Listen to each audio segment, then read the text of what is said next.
So what advice would you have for a young composer or even an older composer hitting that wall, frustration?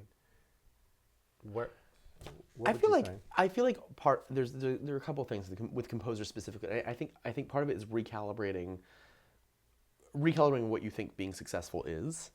We have a sense. I think there's a misunderstanding that there is a finite number of opportunities, and that if you don't get this, then you're ruined. Or if you don't, or that there's this hierarchy of opportunities, and that a commission from this orchestra is much better from a commission from this orchestra, and that having a piece in this city is better than this. I think again, for me, my model of success was always the Bach one. It was always the Bird one, or the Tallis one, which it sounds so stupid, but it's like if you think about this, no one ever clapped for that music, right? No one wrote a review of that music.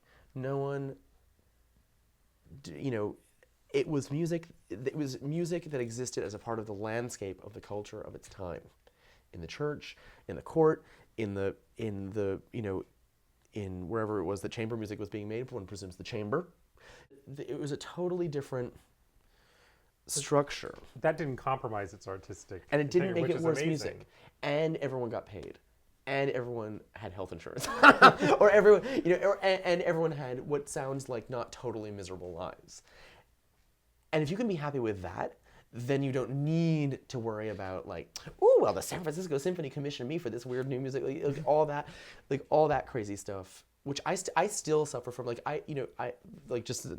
tell you, even though I'm totally zen about all this stuff, I still have not ever had a piece played by the Bang on a Can crew, which is insane because I feel like every sentient being, even inanimate objects have had pieces. Do you know what I mean? The door has written a microconcerto.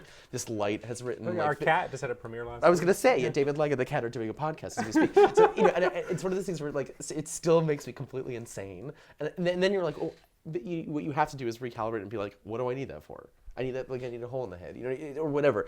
Not true, because that would be great, but you see what I'm saying. It's like if you can make yourself satisfied with making music for people you like, in a community that you like, in a context when it's genuinely appreciated.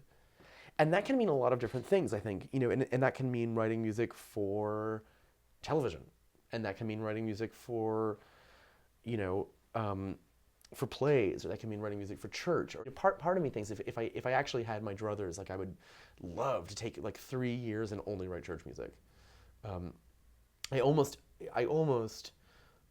there was a year when I wrote a lot of choral music, and to me it's just so satisfying because it's so stripped of all that nonsense that as composers we're trained to worry about. So that's one thing. So you sort of calibrate the notion of what being successful means, and then the other thing is just to make your own everything, and don't rely on these weird external kind of sources of validation.